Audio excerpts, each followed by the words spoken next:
So we're diving deep today into this interview Ange Postecoglou gave with TNT Sports. Okay. And it's really got me thinking because Tottenham are in this really weird spot right now, like struggling in the Premier League, but like way exceeding expectations in the Cups. Right. So what's the deal here? I think it's a very unique situation, and you've got a manager who's known for this attacking, possession-based style, and he's trying to kind of make his mark in a league that often rewards a much more pragmatic approach, a much more defensive approach sometimes. Right. And I mean, it's interesting because in this interview, Postecoglou talks about his unwavering values and his commitment to his way of playing even when the pressure's on. Is this like stubbornness or is there something more to it? I think there's a deeper principle at play. I really do. Okay. Postecoglou has built his entire career on developing teams that play attractive, attacking football, and it's not just about winning. It's about winning in a certain way, and I think that takes real conviction, especially when things aren't going well. Oh, yeah, for sure, especially when you're 15th in the Premier League. Right. Then that's not exactly what Spurs fans are used to.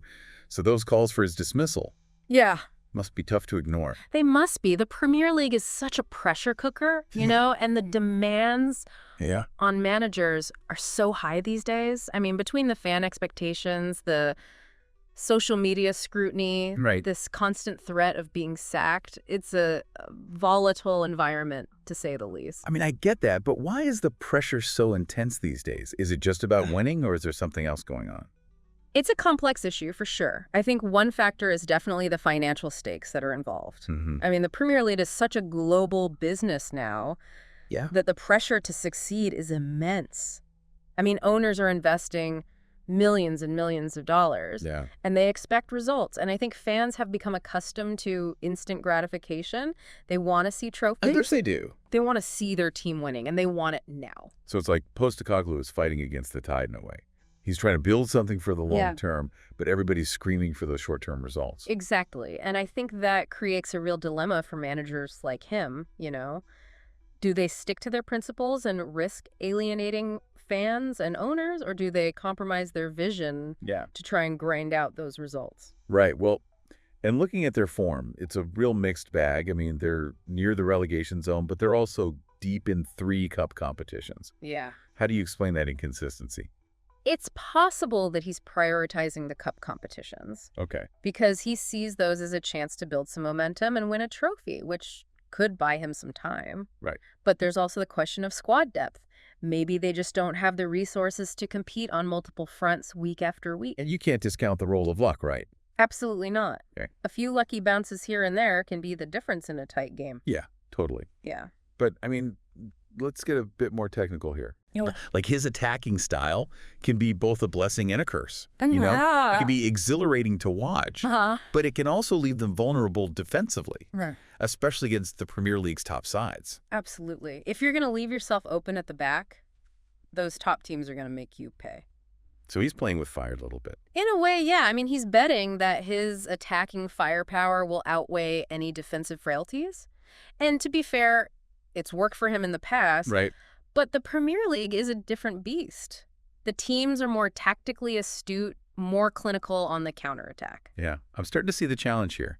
He's trying to implement a high-risk, high-reward system in a league that's known for its caution and its pragmatism. Exactly. And that tension, I think, is at the heart of Postecoglou's story at Tottenham. Can he find that right balance? Can he adapt his approach without betraying his core principles? And those are the questions we're going to explore in more depth. As we continue this deep dive, now you sent over some details about Tottenham's upcoming fixtures. Yes. And it looked like it's going to be a make-or-break period for him. Yeah, it's a crucial 10-day stretch with matches in all 3 cup competitions, plus a key league game against Brentford. Okay, let's break those down and see how he might approach each one. Right, sounds good. First up is that Europa League clash against Elfsborg. Okay.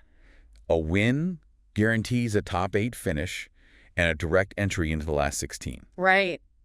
This is a must-win game for them. I think we'll see him go for it. Yeah, I think so too. You know, field a strong lineup, emphasize attacking intent from the start. Yeah, I think we can expect fireworks. But then comes that League Cup semifinal second leg against Liverpool. Right. They have a 1-0 lead from that first leg, but Liverpool's a tough opponent. Oh, absolutely. This is where I think his tactical flexibility will be tested. You know, can he protect that lead while still maintaining his attacking philosophy? Liverpool are going to be pressing high, looking for an early goal. And let's not forget that Premier League clash with Brentford. Oh, yeah. 3 points there would be huge for their league position. Absolutely. Brentford is so well organized, they're hard to break down. This might be where he has to get a little more pragmatic. Yeah. Maybe sacrifice some of that attacking flair for a little defensive solidity. So maybe we'll see some tactical adjustments, a slightly more conservative approach. It's possible. But then again, he's known for his unwavering belief in his system. Yeah. He might just stick to his guns and trust his players to outscore the opposition. Now, that is the kind of dilemma that I love to see unfold. Yeah. And then there's that FA Cup match against Aston Villa, another potential banana skin. Right. This is where he might have to prioritize. I think the FA Cup is prestigious, but with their league position being so precarious, he might choose to rotate his squad, some key players for the other match. Okay, so we've got this European clash, a cup semifinal. Yeah. A crucial league game, a potential FA Cup upset. Yep. All within 10 days. This is where it gets really interesting. It really does. Like, what are the potential outcomes here? Okay, so let's start with the dream scenario. Okay. Tottenham win all 4 games. They advance in the Europa League, reach the League Cup final, stay alive in the FA Cup, climb the Premier League table. Wow. That would silence the critics and give him a massive boost. Talk about a turnaround. Right. But what's a more realistic scenario? A more realistic but still positive outcome would be winning 2 or 3 of those games. Okay. Maybe they prioritize the cup competitions, see a trophy as a tangible sign of progress. Right. Even if they drop points in the league, a couple of cup victories would provide a much-needed morale boost. But let's face it, things could also go south pretty quickly. Unfortunately. Yeah. If they lose 3 or 4 of those games, the pressure on him will be immense. Yeah. The calls for his dismissal will get louder. The negativity around the club will intensify. So a lot hinges on these next 10 days. Yeah. Feels like a pivotal moment in his tenure at Tottenham. It really does. These games could define his future at the club. But even if they navigate this period successfully, the fundamental question remains. Can his attacking philosophy truly thrive in the Premier League? Now, that is a question worth exploring further. We've laid the groundwork. We've analyzed the upcoming fixtures. Yep. We've considered the potential outcomes. Right. So in the next part of our deep dive, we'll delve into the tactical nuances of his system. Yeah. Compare his approach to other Premier League managers. Okay. And examine whether his attacking idealism can really conquer that pragmatism that defines this league. It'll be interesting to see what happens.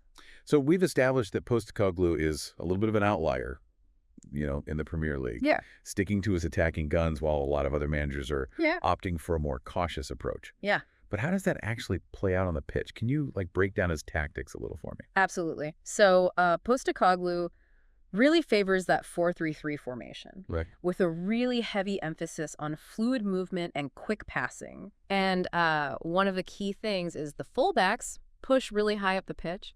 They almost act as wingers at times. Interesting. So it's not your typical sit back and defend kind of setup?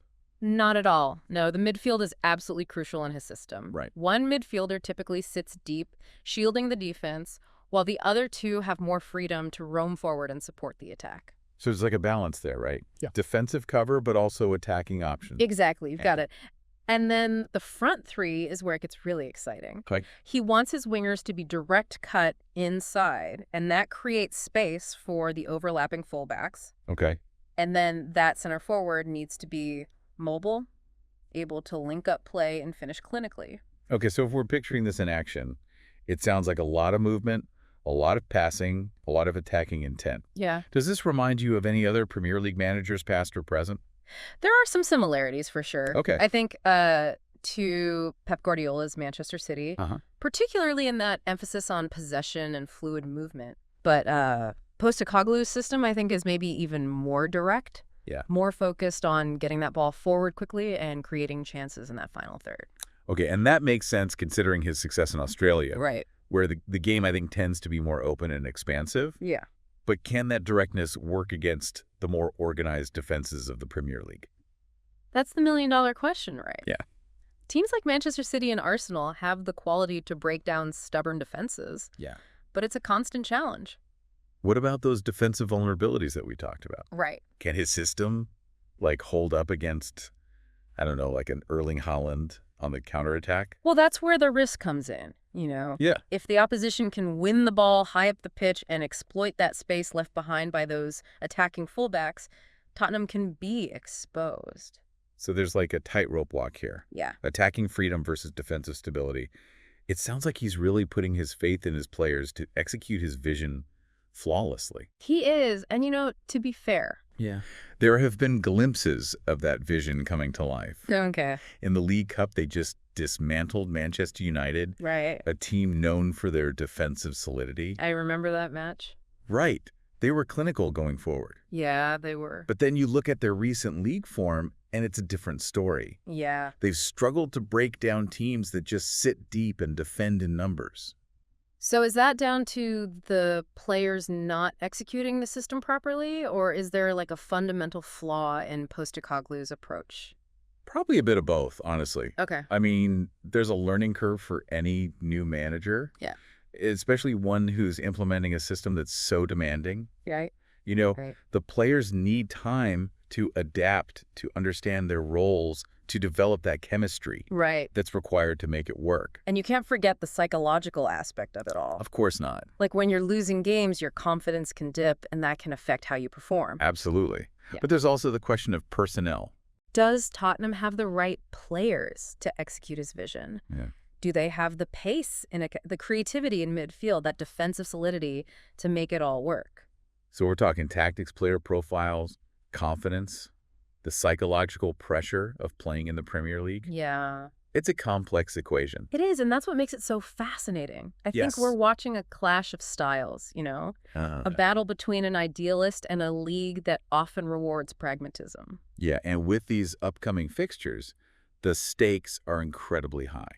They are. Like if they can string together some wins, maybe that's the proof that he needs to convince the doubters that his way can work. Maybe, but if they stumble, those calls for his dismissal are only going to get louder. All right, it's a pivotal moment. It is. Not just for Postecoglou, but for the bigger question of whether attacking football can actually thrive in the modern Premier League. Exactly, and that's a question that resonates with everyone, fans, pundits, managers. It's what makes the sport so captivating. And that's what we're going to explore further as we head into this crucial 10-day period for Tottenham. Okay. Will Ange Postecoglou's unwavering belief be his downfall or his salvation? We've talked a lot about Postecoglou's tactics and the challenges he's facing at Tottenham. Yeah. And you mentioned that clash between idealism and pragmatism in football. Mm-hmm. Is this something unique to the Premier League, or are we seeing this play out in other leagues as well? It's definitely a global trend, I think. Okay. I mean, you see it in the rise of these data-driven approaches to the game, the focus on expected goals, all that stuff, and this emphasis on defensive solidity. Right. But the Premier League, I think, is a particularly intense environment, Okay. Why do you think that is?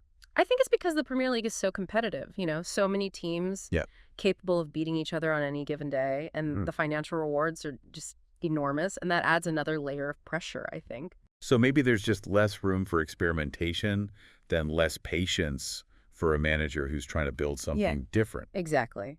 If you're not getting results immediately, the pressure can be overwhelming. And that can make it tough for a manager like Postecoglou, who comes in with a very specific vision to stay true to his principles. It really can. Makes you wonder if there's a point where pragmatism becomes, a bit boring. Right. Are we sacrificing the beauty of the game, the moments of brilliance, just for the sake of efficiency? It's a valid point. Yeah. There's a certain romance to the idea of attacking free-flowing football. Uh-huh. That's what draws so many of us to the sport in the first place. Yeah. And when it works, it's truly spectacular. It is. Thinking back to some of those classic Arsenal teams under Arsene Wenger. Oh, yeah. That Barcelona side with Messi, Xavi, and Iniesta. Those teams were beautiful and effective. Exactly. But it's important to remember that those teams were also built over time. Right. They had world-class players, and they played in systems that were carefully crafted and honed over years. So maybe that's the key takeaway here. Success in football, regardless of style, requires patience, investment, a bit of luck. I think so. Maybe a willingness to adapt and evolve without losing sight of your core principles. Absolutely. We've covered a lot of ground today, Postecoglou's journey. Mm-hmm.